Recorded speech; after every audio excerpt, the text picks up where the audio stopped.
Une voix du ciel disait « Je l'ai glorifié, je le glorifierai encore ». Ça n'arrive que 2 fois dans l'Évangile, c'est que ça doit être important. Pourtant, là, les personnes qui sont là n'ont pas bien compris ce que la voix disait. L'autre fois, vous vous souvenez, c'est quand Jésus a été baptisé et que la voix du ciel a dit « Celui-ci est mon fils bien-aimé ». Ça, on l'entend très souvent au baptême. Et ça nous fait plaisir d'imaginer que Dieu dit à chaque enfant, même chaque adulte qui est baptisé, « Tu es mon enfant bien-aimé, en toi j'ai mis tout mon amour ». Et là, cette réponse-là, nous l'avons un peu oubliée. Alors c'est vrai que ce texte, nous l'entendons très souvent, par exemple pour les inhumations. Cette histoire de grain de blé qui meurt et qui semble disparaître, se dissoudre dans le sol, et puis qui finalement commence une nouvelle vie. C'est une belle image, une très belle image. Et elle est bien pour parler à la fois de ceux qui ont travaillé dans l'agriculture et de tout ce que nous avons commencé dans une vie et qui va prendre toute une dimension dans l'éternité. Mais aujourd'hui, je suis content d'avoir ce texte en entier et de pouvoir le développer un peu plus avec vous. Parce que cette image, comme toutes les images, n'est pas parfaite. Comparaison n'est pas raison, disent les anciens. Il ne suffit pas de prendre une belle image pour tout savoir de Dieu. Et en particulier, dans cette image du grain de blé, lorsque nous l'appliquons aux morts, on pourra avoir l'impression que la résurrection, c'est juste notre propre vie qui va reprendre le dessus. Alors que, non, Dieu n'est pas simplement un morceau de terreau dans lequel nous allons pouvoir vivre. Dieu est la vie.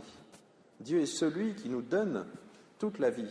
Dieu est celui qui, en étant branché sur lui, va nous permettre de vivre totalement. Pour comprendre ce que sera cette vie que Dieu va nous donner, cette union, ce moment où nous serons immergés en Dieu et pourtant nous resterons ce que nous sommes, la liturgie aujourd'hui nous offre cette première lecture du livre de Jérémie. Et dans cette lecture, Dieu dit qu'il va inscrire sa loi dans les cœurs directement. Je vous ai dit pendant ce temps du carême que j'allais vous parler de confession. Ça fait déjà quelques semaines. Et là, dès que vous entendez le mot confession, j'en sens beaucoup qui piquent du nez en disant « ça y est, il va encore nous demander d'aller nous confesser ». Oui, je vais vous demander d'aller vous confesser. Mais c'est vrai que si nous imaginons la confession comme, vous savez, ces gamins qui viennent d'avoir une voiture télécommandée pour Noël et qui l'essayent, et quelquefois la voiture va se caler dans un coin, et là, il faut aller la prendre à la main pour la remettre sur le chemin, pour pouvoir continuer à jouer. C'est vrai que si on imagine Dieu comme ça, la confession, ça ne fait pas plaisir. Ça laisse imaginer que le bon Dieu va nous télécommander et que la confession, il vient nous prendre malgré nous et qu'il nous remet sur le bon chemin. Non. Nous sommes vraiment appelés à la liberté. Et cette vraie liberté, cette loi qui n'est plus une loi extérieure gravée dans le marbre, mais qui est une loi marquée sur notre cœur, cette loi, pour la comprendre, il nous faut un radar automatique. Vous savez, les trucs sur le bord des routes qui s'allument quand on ne voudrait pas. La vraie liberté, c'est quand nous sommes capables de ne pas accélérer après le radar. Pourquoi ?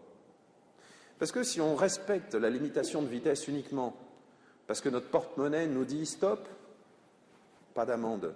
Ou parce que notre permis de conduire nous dit « stop », j'ai plus que 2 points. Ou que notre peur du gendarme reste là viscéralement ancrée, dans ce cas-là, nous ne sommes pas libres. Nous respectons la loi. Et si on voit Dieu comme un gendarme, je comprends qu'on n'avait pas à se confesser.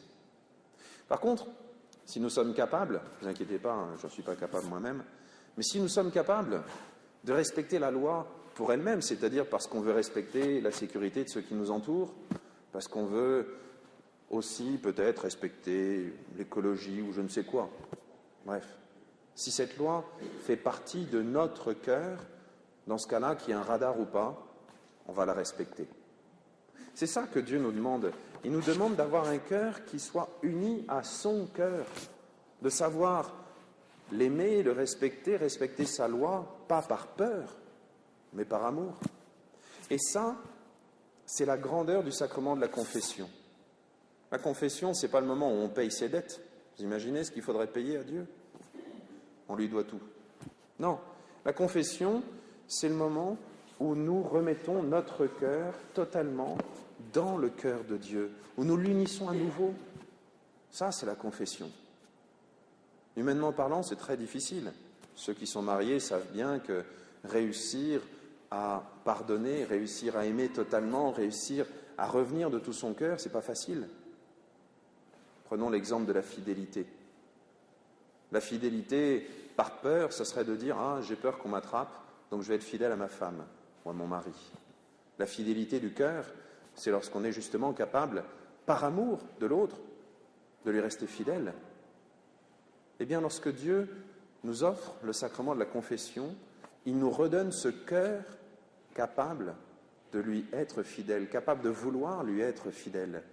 Et ça, humainement, nous savons bien qu'il est difficile de revenir sur les erreurs, sur les blessures, de les dépasser, d'aller jusqu'au cœur à cœur qui va, rétablir cet amour.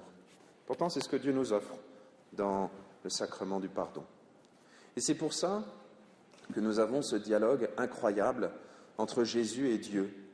Jésus qui sait qu'il va mourir, qui veut mourir pour nous parce qu'il veut nous sauver, et en même temps, la perspective de la croix, on comprend que ça ne soit pas facile. Et c'est pour ça qu'il y a ce dialogue. Père, qu'est-ce que je vais dire? Délivre-moi de cette heure? Non. Si je suis venu ici, c'est pour aller jusqu'à cette heure-là. Mais Père, que ton nom soit glorifié. C'est ça qui nous permet d'entendre la deuxième lecture, cette obéissance que Jésus a appris. Finalement, c'est à nous qu'il a appris cette obéissance, en unissant sa volonté, la volonté de Dieu, en unissant en lui l'homme et Dieu, en unissant tous les hommes et Dieu dans cette union des volontés incroyables. Oui, c'est dans le cœur de Dieu, dans le cœur de Jésus, vrai Dieu et vrai homme, que se trouve cette union hallucinante des volontés. Alors que Dieu nous aide, pendant ce temps du carême, à aller jusqu'à la confession, à avoir cette victoire de la confession qui vient resplendir dans notre cœur, parce que c'est là que le bon Dieu nous rétablit. Et parce que vous avez peut-être pas réussi à trouver les horaires de confession, je vous indique que le 1er avril, ce n'est pas un poisson d'avril, 1er avril, de 8h le matin à 21h le soir, je serai dans l'église d'Anvermeux, sauf pendant la messe au milieu, ne vous inquiétez pas, pour tous ceux qui voudraient se confesser. On aura tous 5 minutes dans la journée ce jour-là, c'est bien le mercredi 1er avril. Eh bien, demandons à Dieu dans cette Eucharistie d'avoir le courage d'aller nous réconcilier avec lui parce qu'il nous aime et parce que nous sommes faits pour l'aimer. Amen.